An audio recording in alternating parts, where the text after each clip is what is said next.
Olá pessoal, tudo bem com vocês? Então, gente, hoje daremos início à nossa revisão de história com o assunto Mesopotâmia e Egito. Nesse vídeo eu trabalharei apenas Mesopotâmia, certo? Lembrando, gente, que o berço das civilizações localizava-se numa área que se estendia do Egito até o Iraque e que ficou conhecida como Crescente Fértil.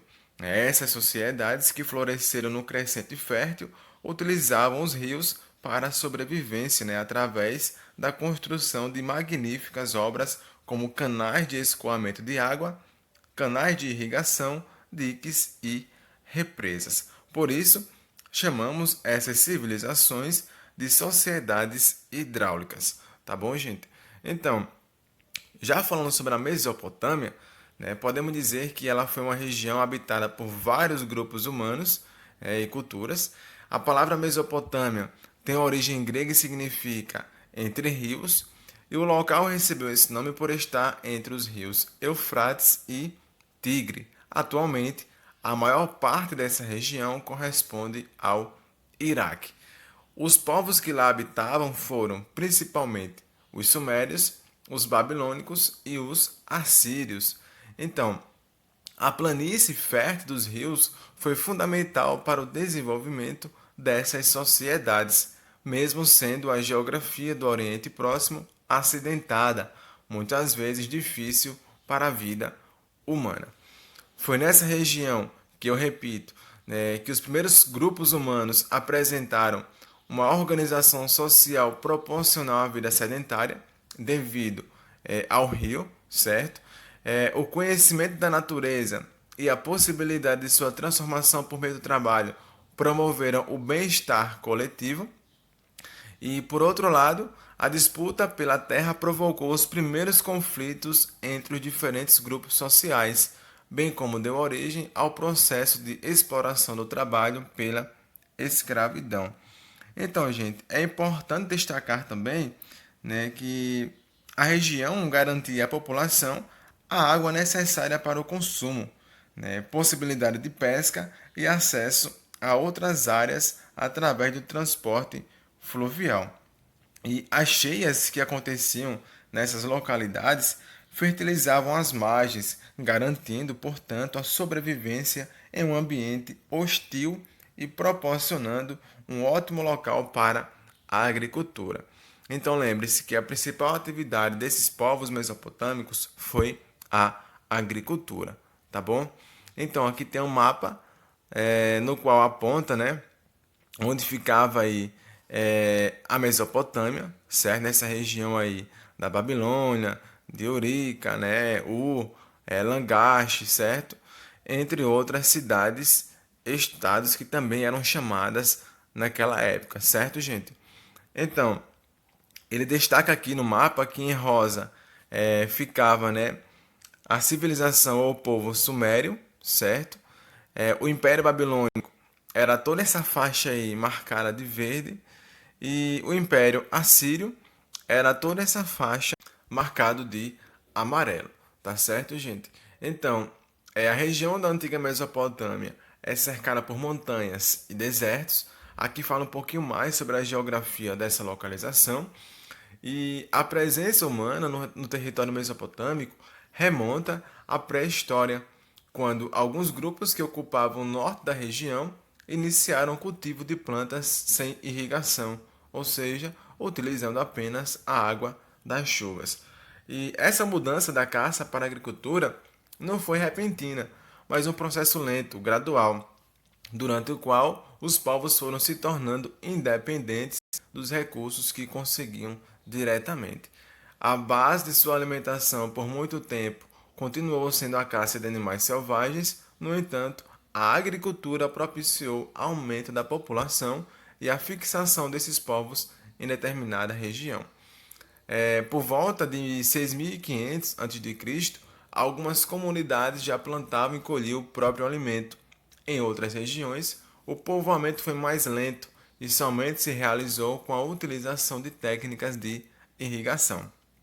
E de acordo com os achados da cultura material mesopotâmica do fim da pré-história, a cerâmica pode ser vista como um dos principais elementos que demonstram a passagem do nomadismo para a agricultura. A argila, encontrada em grande quantidade na beira dos rios, serviu como matéria-prima para o desenvolvimento de objetos com diferentes finalidades. Por volta de 4500 a.C., a cerâmica já era moldada em um torno, de modo que o cozimento dos alimentos passou a ser mais fácil. Além disso, os objetos de cerâmica eram usados na vida cotidiana desses povos para o armazenamento e o transporte de água e alimentos. Então, as invenções desse período, como a roda, que foi criada pelos sumérios, foram essenciais. Alguns dos grupos ou dos povos habitantes da região também desenvolveram um sistema matemático que permitia cálculos simples e complexos, como de áreas e volumes. Entre os povos que habitavam a região da Mesopotâmia, podemos destacar os sumérios e os acadianos. Já falando sobre os sumérios, podemos dizer que foram eles quem inventaram a escrita cuneiforme, né, que era uma escrita feita de desenhos ou pictogramas, tá bom, gente? Os sumérios também fundaram, né, as primeiras cidades, onde as mais importantes foram Kush, né, Uruk, Nippur e Lagash, certo? E as cidades sumerianas, das quais a principal tem o nome de Ur, eram construídas sobre vastos terraços artificiais. Elas eram independentes, ou seja, cada uma possuía governo próprio, ficando conhecida como cidade-estado, certo? Além disso, gente, podemos destacar que os sumerianos eles criaram uma arte, né, rica e variada, usavam roupas de vários tecidos, possuíam um exército regular e utilizavam veículos com rodas, né? Como eu já falei anteriormente, foram os sumérios que criaram veículos com rodas, tá certo, gente?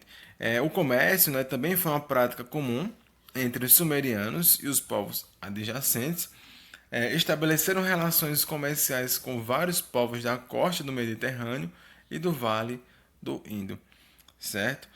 Então, dando continuidade, a Mesopotâmia era uma sociedade hierárquica governada por um rei, em um regime conhecido como teocrata, né? Regime de governo em que o rei é considerado um deus. Além de funcionários altamente qualificados que já dominavam a escrita e faziam uso dela para assuntos políticos e econômicos, havia sacerdotes, líderes militares, comerciantes e artesãos. Os camponeses se dedicavam à agricultura, que era a principal atividade da região, e os escravos trabalhavam no palácio ou no templo. Outro grupo que se desenvolveu na região foi o dos assírios, certo, gente? É, é importante destacar que de todos os reis que governaram esse povo, foi Assurbanipal que proporcionou a maior expansão territorial do império, que contava com as regiões da Babilônia, da Pérsia, da Síria e do Egito, tá bom? É importante destacar, pessoal, que a base do poder dos assírios se constituiu em ter um exército organizado, além de armas poderosas. E também é importante destacar, né, que eles foram os primeiros a recrutar e a obrigar os homens a servirem ao exército. Por isso que eles ficaram conhecidos, né, por terem um forte exército e também, né, por terem conquistado um amplo território naquela época, certo? Aqui fala um pouquinho mais sobre o reinado de Assurbanipal, certo? Que construiu um palácio na cidade de Nínive e iniciou um processo de coleta e catalogação de todas as obras escritas na Mesopotâmia. Como vocês sabem, o sistema de escrita dessa região era o cuneiforme, usado na produção de textos variados, como documentos políticos, lista de palavras, diagnósticos médicos, etc. Certo? Aqui fala também um pouquinho mais sobre Assurbanipal, que se dedicou à aprendizagem, né, e também teve um certo interesse pelas obras escritas, né, no qual conseguiram, ou melhor, conseguiram atrair muitos estudiosos e escribas para a cidade, o que possibilitou o desenvolvimento das artes e das ciências e de inovações arquitetônicas. Foram construídos palácios decorados com pinturas e relevos grandiosos e intricados, além de jardins públicos expandidos e aprimorados. Aqui fala também sobre outro rei mesopotâmico que se destacou, que foi Nabucodonosor II, que nasceu na Babilônia, certo? E foi criado, né, como herdeiro da nação. Então, ele aprendeu sobre os deuses e as leis da Babilônia e sobre como lutar e liderar um exército. O rei Nabucodonosor, responsável por transformar a cidade da Babilônia em uma grande capital imperial, ordenou a construção dos famosos jardins suspensos da Babilônia, em homenagem à sua esposa Amides. O formato dessa construção era semelhante ao das pirâmides do Egito. Havia arcos de pedra em algumas das entradas e plantas de variadas espécies. O cilindro é um dos feitos do rei babilônico Nabucodonosor II. Esses objetos registravam a restauração das estruturas já antigas, principalmente nos grandes templos da cidade. De acordo com a prática mesopotâmica, os cilindros eram feitos com argila cozida, o que garantia sua durabilidade, e marcados pela grafia cuneiforme, depois eram inseridos nas bases dos edifícios à medida em que estes fossem construídos ou restaurados. Aqui fala um pouquinho mais sobre a agricultura mesopotâmica, certo? Então, gente, lembrando que os principais povos foram. Lembrando, pessoal, que os principais povos da Mesopotâmia, né, foram os sumérios, os assírios e os babilônios, tá certo? O zigurate, diferentemente das pirâmides do Egito, que serviam como túmulos, era usado como templo, como observatório astronômico e como palácio. Então, aqui fala um pouquinho mais, pessoal, sobre esses templos, né, que eram chamados de zigurates. Além de servirem como locais religiosos, eles eram utilizados para práticas políticas e militares. Desde o quinto milênio, os templos e palácios foram adquirindo cada vez mais importância, de modo que as suas estruturas arquitetônicas passaram a refletir um crescente papel na sociedade. Os zigurates eram feitos de tijolos de barro cozidos e essas construções apresentavam base quadrada ou retangular na forma de um terraço alto, com pisos em vários níveis.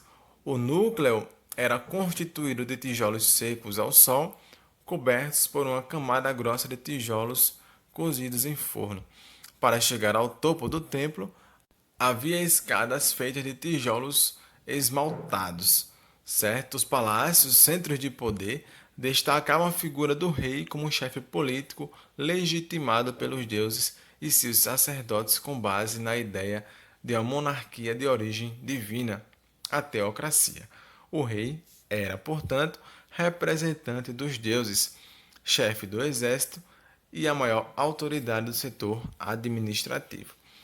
A maioria da população vivia em aldeias em torno das muralhas da cidade, e a sociedade era dividida em três grupos: os homens livres, os libertos e os escravos. Então, gente, e a principal construção, né, ou melhor, a construção da maior zigurate já vista foi durante o governo de Nabucodonosor II, né, que foi a Torre de Babel, certo, gente? Então, gente, dando continuidade e falando sobre o Egito, ou a civilização egípcia, né, a sociedade egípcia é uma das mais reconhecidas na história da humanidade. O domínio da natureza, sobretudo do rio Nilo, promoveu o desenvolvimento de uma sociedade organizada, na qual a autoridade política se misturava com o poder religioso. Nesse caso aí temos também o governo teocrático, certo? A religião, baseada na natureza, ao mesmo tempo que promovia o controle da população, auxiliou no desenvolvimento da medicina. Aqui uma grande esfinge, né, de um dos principais faraós, e também a pirâmide de Gizé, certo, gente? Durante milhares de anos, os caçadores-coletores, habitantes das margens do rio Nilo, passaram do nomadismo para o sedentarismo. O uso do rio pelos grupos humanos contribuiu para que esse processo ocorresse, pois com as margens férteis foi possível praticar a agricultura e alimentar grupos cada vez maiores. O rio também possibilitou a pesca e a navegação, o que mais tarde permitiria a realização de comércio interno e externo. Nas margens do rio Nilo, o papiro crescia. Com ele, os grupos humanos habitantes da região aprenderam não somente a fazer uma espécie de papel, mas a utilizá-lo para a confecção de calçados e outros objetos de uso diário. Além disso, a criação de gado se tornou fundamental para o crescimento e desenvolvimento do território egípcio. Aqui fala mais um pouco, né, sobre o Egito e diz que ele teve uma das civilizações mais antigas da humanidade. Certo, gente? A região contava com a disponibilidade de recursos de ambiente natural e sua posição geográfica era privilegiada, o que contribuiu para o desenvolvimento da agricultura local. Segundo o historiador grego Heródoto, o Egito é uma dádiva do Nilo.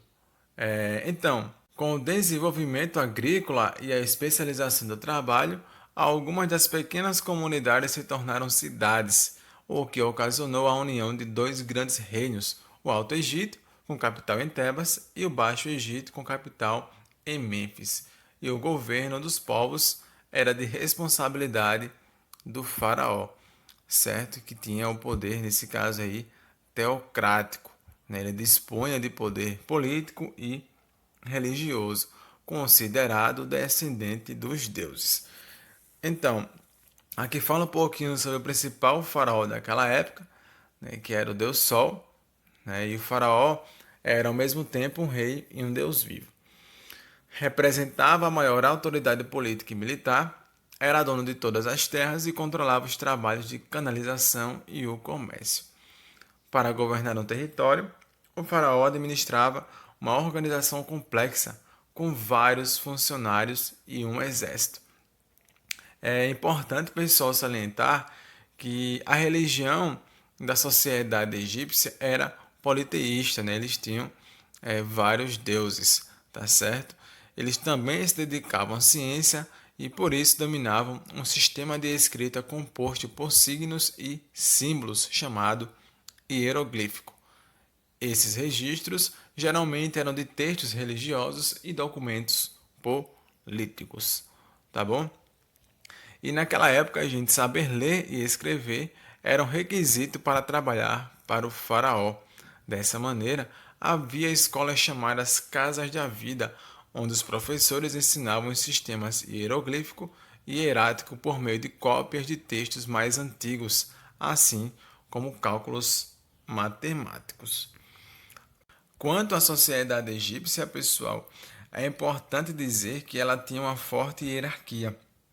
E a religião, ela foi fundamental na organização dessa sociedade, né? Pois a figura mais importante era o faraó, considerado um deus vivo. Além do faraó, a sociedade também era composta por sacerdotes, nobres, escribas, guerreiros, mercadores e artesãos, operários e camponeses e escravos, né?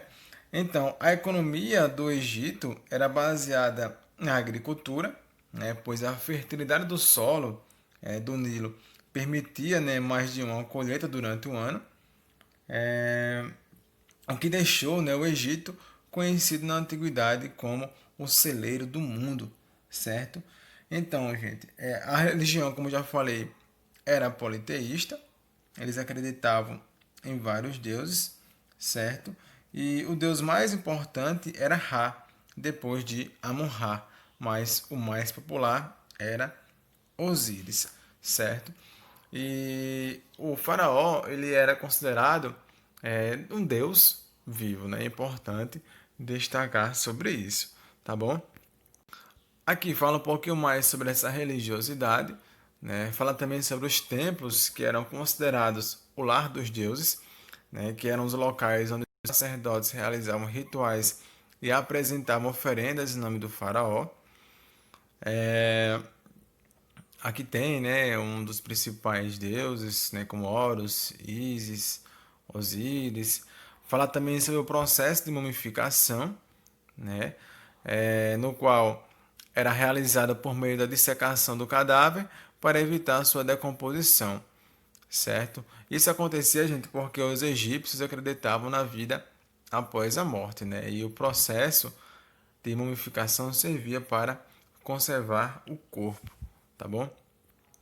Aqui fala um pouquinho mais sobre esse processo de mumificação e vocês podem ver um pouquinho mais sobre esse processo na página seguinte, né? Na página 438.